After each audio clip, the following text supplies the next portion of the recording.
Hello everyone, welcome back to my channel DPSC diaries. तो आज का हम पेपर सॉल्व करेंगे अंडरस्टैंडिंग चाइल्ड एंड चाइल्डहुड। ठीक है, यूसीसी का हमारा पेपर है आज का जो हम सॉल्व करेंगे। ये पेपर टोटल कितने मार्क्स का होता है? टोटल होता है 100 मार्क्स का। ठीक है, तो इसका पार्ट फर्स्ट सॉल्व करेंगे हम, जिसमें क्वेश्चन पूछे गए हैं। टोटल 10 क्वेश्चन पूछे गए हैं जिसमें, और हर एक क्वेश्चन एक एक नंबर का है। तो आइए स्टार्ट करते हैं। फर्स्ट क्वेश्चन में है, name the disease caused by high blood sugar. आपको बताना है कि कौन सी डिजीज़ है जो हाई ब्लड शुगर से होती है, उसका क्या नाम है। The disease caused by high blood sugar is diabetes mellitus, यानी कि मधुमेह। ठीक है, क्या कहते हैं उसको? Diabetes mellitus. तो वो क्या हो गई? मधुमेह। ये मैंने टॉपिक बहुत अच्छी तरीके से कराया हुआ है, वीडियो का लिंक मैं डिस्क्रिप्शन में डाल दूंगी, तो आप जाइए और पूरा टॉपिक ध्यान से पढ़ना, जिससे आपको समझ में आए कि ये क्या है, कैसे होती है, क्या प्रॉब्लम होती है। ठीक है, सब कुछ इसके ट्रीटमेंट और सब पता होना चाहिए ना। नेक्स्ट है, name any speech problem in children. आपको name any one speech problem in children आपसे पूछा है इस क्वेश्चन में कि आपको स्पीच प्रॉब्लम बतानी है जो बच्चे में होती है, उसका क्या नाम है। One common speech problem in children is stammering, यानी कि हकलाना। ठीक है, कॉमन प्रॉब्लम होती है ज़्यादातर बच्चों में कि बच्चे हकलाते हैं, लेकिन one common speech problem in children is stammering. ठीक है, हकलाना। तो अगर ये क्वेश्चन एग्जाम में आता है तो आपको यही बताना होगा, आंसर क्या होगा? स्टैमरिंग। नेक्स्ट है, name the disorder is which blood doesn't clot normally. Name the disorder in which blood doesn't clot normally. आपसे पूछा है ऐसा कौन सा डिसऑर्डर होता है जिसमें जो ब्लड होता है उसका क्लॉट नहीं बनता। ठीक है, ये वाला टॉपिक भी मैंने बहुत अच्छे से कराया हुआ है। The disorder in which blood does not clot normally he is haemophilia. Haemophilia में क्या होता है? ब्लड के जो क्लॉट होते हैं वो नहीं बनते हैं।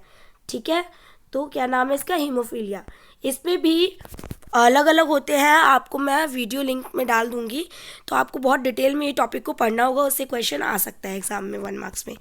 ठीक है, क्या बीमारी थी इसमें जब क्लॉट नहीं बनते, तो कौन सी डिजीज़ होती है?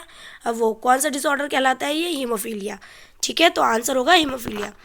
नेक्स्ट है question number D, give 2 examples of anti social behaviour. 2 example पूछे हैं एंटी सोशल बिहेवियर के। फर्स्ट है अग्रेशन, यानी कि आक्रामक व्यवहार, अग्रेशन। ठीक है, गुस्सा, चिड़चिड़ापन। स्टीलिंग, चोरी। ठीक है, ये 2 बताए एग्जाम्पल कौन से? Anti social behaviour. नेक्स्ट है, female uterus is pear like shape, true और फॉल्स। अब आ गया ट्रू और फॉल्स, यही है। टोटल 10 मार्क्स में 1 मार्क के क्वेश्चन होंगे, जिसमें ट्रू फॉल्स, फ्लप्स और कुछ क्वेश्चंस पूछे जा सकते हैं। ठीक है, फीमेल यूट्रस का बताना है। Female uterus is pear like shape, pear की तरह दिखती है, मतलब फीमेल यूट्रस जो होती है। ट्रू और फॉल्स, तो ये है ट्रू, पियर की शेप की तरह दिखती है। ठीक है, तो इसका आंसर होगा ट्रू। अगर ये क्वेश्चन एग्जाम में आता है तो आपको ट्रू करना होगा। नेक्स्ट है question, cooperation and care giving are examples of pro social behaviour. Cooperation and care giving, जो केयर गिविंग होते हैं वो एग्जाम्पल है प्रो सोशल बिहेवियर के। ट्रू या फॉल्स? ट्रू। जी हाँ, ये प्रो सोशल बिहेवियर कहलाते हैं। ठीक है, नेक्स्ट है fill in the blanks. Dash senses is strongest in child in neonatal stage. मैंने ये वाला टॉपिक बहुत अच्छे से कराया हुआ है, prenatal stage, neonatal stage, एक एक स्टेज और एक एक ट्राइमेस्टर मैंने बहुत अच्छे से कराए हुए हैं। जिसने भी वीडियोस नहीं देखी है वो जाइए, और मेरे चैनल पे प्लेलिस्ट बनी हुई है, बहुत ही ईजिली आपको वीडियोस मिल जाएंगी। ठीक है, सब्जेक्ट वाइज मैंने प्लेलिस्ट बनाई हुई है, जिससे आपको कोई प्रॉब्लम नहीं होगी टॉपिक ढूंढने में। तो आप जाइए और हर एक टॉपिक को डिटेल में पढ़िए, जिससे आपको अच्छे से अंडरस्टैंडिंग होगी और आप समझ सकेंगे और आंसर को बहुत ही ईजिली तरीके से अटैम्प्ट कर पाएंगे एग्जाम में। ठीक है, तो इससे पूछा है census is the strongest in child in neonatal stage. कौन सी सेंसेस होती हैं इस टाइम पे जो सबसे ज़्यादा स्ट्रांग होती हैं बच्चे की? टच, बच्चा टच करके इस टाइम पे क्या करता है, सबसे ज़्यादा सेंसेस का यूज़ करता है। टच करके अपनी टच वाली जो सेंस होती है बच्चे की, उससे क्या करता है बच्चा, सीखता है, समझता है। ठीक है, स्ट्रॉन्गेस्ट सेंस कहलाती है ये उस टाइम पे न्यूनेटल स्टेज में। नेक्स्ट क्वेश्चन है, bilingual means using dash language at time. Bilingual का मतलब क्या है, जिसका यूज़ कर, जो dash language at a time, जिसका यूज़ करते हैं हम, उसको कहते हैं दो लैंग्वेज का यूज़ करना, वही होती है bilingual, using languages. Bilingual means using 2 languages at a time. ठीक है, तो ये होगा इसका आंसर। नेक्स्ट है, using one or two words in early stages is known as dash language. ठीक है, इसमें पूछा है कि 1 और 2 वर्ड्स को जब अर्ली स्टेजेस में बच्चा यूज़ करता है तो उसको क्या कहते हैं, डैश लैंग्वेज। कौन सी लैंग्वेज कहते हैं, वो होती है टेलीग्राफिक लैंग्वेज। ठीक है, तो आंसर होगा टेलीग्राफिक। नेक्स्ट है, always supportive and often in tune with their children's needs are known as dash parents. ठीक है, इसमें क्या बोला है कि always supportive tune with their children needs are known as, बच्चे की नीड्स के अकॉर्डिंग उसके सपोर्टिव हो। ठीक है, पेरेंट्स तो उसको क्या कहेंगे, अथॉरिटेटिव पेरेंट्स। वो कौन होते हैं, अथॉरिटेटिव पेरेंट्स होते हैं। तो ये होगा इसका आंसर। नेक्स्ट क्वेश्चन है, अब इसमें है 2 मार्क्स के क्वेश्चन। अभी ये 10 मार्क्स के टोटल ऐसे ट्रू फॉल्स आएंगे, फिलअप्स आएंगे, कुछ क्वेश्चंस पूछ ले जाएंगे 1-1 मार्क्स के। अब नेक्स्ट क्वेश्चन है 2 मार्क्स का। ठीक है, वेरी शॉर्ट आंसर क्वेश्चंस होंगे इसमें। ठीक है, तो इसमें 2 मार्क्स के क्वेश्चन है, टोटल 5। फर्स्ट है, explain the effects of emotional stress in prenatal stage. Explain करना है आपको कौन से इफेक्ट्स हैं emotional stress in prenatal stage में, कौन से हैं वो। फर्स्ट है, prenatal stage is the period before birth. Emotional stress of the mother can affect the development of the unborn baby। Prenatal stage वो पीरियड होता है, कब होता है ये प्रीनेटल स्टेज, बर्थ से पहले का पीरियड होता है। ठीक है, इमोशनल स्ट्रेस इस टाइम पे मदर को अफेक्ट करता है उसके डेवलपमेंट में। बच्चा जो उसमें होता है, वूम में होता है, मदर के स्टमक में होता है, वूम में होता है, तो उस टाइम पे बच्चे को बहुत ही प्रॉब्लम होती है। अगर मदर को ज़रा सा भी स्ट्रेस होगा, उससे प्रॉब्लम होगी बच्चे को, उसका डेवलपमेंट नहीं हो पाएगा। अनबॉर्न बेबी को कई सारी प्रीमेच्योर डिलीवरी होती है जैसे कि, तो इससे भी प्रॉब्लम्स हो सकती हैं बच्चे को। ठीक है, अनबॉर्न बेबी को बहुत सारी प्रॉब्लम को ऐसे फेस करना पड़ सकता है। तो इसीलिए कहते हैं कि इमोशनल स्ट्रेस मदर का बहुत ही बैलेंस्ड रहना चाहिए उस टाइम पे। ठीक है, नेक्स्ट है इफ़ेक्ट्स क्या पढ़ते हैं। Low birth weight of the baby. अब जैसे कि मैंने बताया कि प्रीमेच्योर बर्थ जैसे भी बताया, और low birth weight of the baby, बच्चे का क्या होगा, वेट कम होगा, कम वजन का होगा बच्चा। पुअर ब्रेन डेवलपमेंट, बच्चे का ब्रेन डेवलपमेंट नहीं हो पाएगा सही से। ठीक है, emotional and behaviour problems in child. बच्चे में इमोशनल और जो बिहेवियर की प्रॉब्लम होगी, व्यवहार की प्रॉब्लम होगी, वो बहुत ज़्यादा होगी। ठीक है, तो इसका कंक्लूजन क्या है, therefore pregnant women should live in a calm and stress free environment. जैसे कि मैंने आपको बताया कि एक प्रेग्नेंट वुमेन के लिए एक गुड एनवायरनमेंट, फ्रेंडली एनवायरनमेंट होना बहुत ही अच्छा है। हैप्पी एनवायरनमेंट होना चाहिए जिसमें वो जो प्रेग्नेंट वुमेन होती है बहुत ही अच्छे से रह सके और उसका बेबी भी ग्रो हो सके और वो टेंशन फ्री, स्ट्रेस फ्री रहे। ठीक है, तो ये था इसका आंसर। नेक्स्ट है question number B, recall your childhood experience, write about any 2 experiences which affected your growth and development। इसमें पूछा है कि आपको रिकॉल करना है चाइल्डहुड एक्सपीरियंसेस को और उसके बारे में लिखना है एनी 2 एक्सपीरियंसेस। ठीक है, 2 एक्सपीरियंस को लिखना है, उनके affected your growth and development, जो अफेक्ट करती है ग्रोथ एंड डेवलपमेंट को।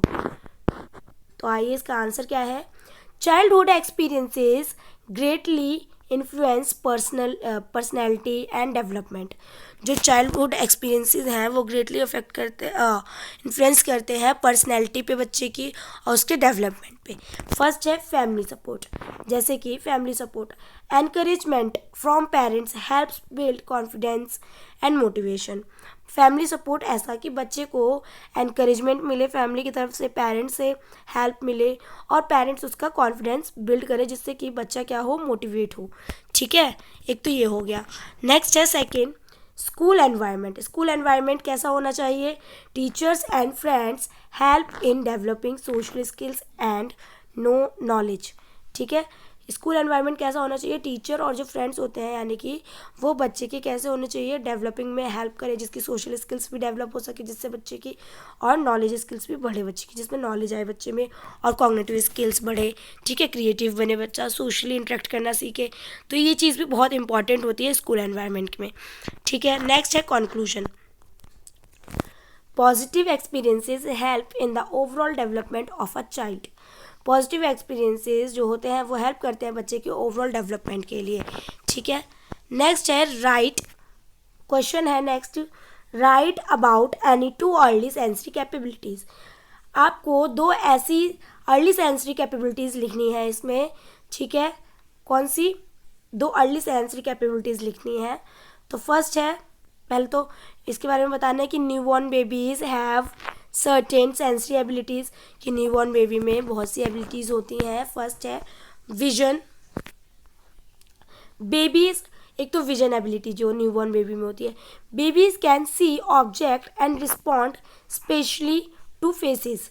ठीक है, बच्चा क्या करता है, देखकर, वो क्या करता है, देखकर ऑब्जेक्ट को रिस्पॉन्ड करता है, स्पेशली फेसेस को। जब किसी का फेस देखता है तब ज़्यादा रिस्पॉन्ड करता है।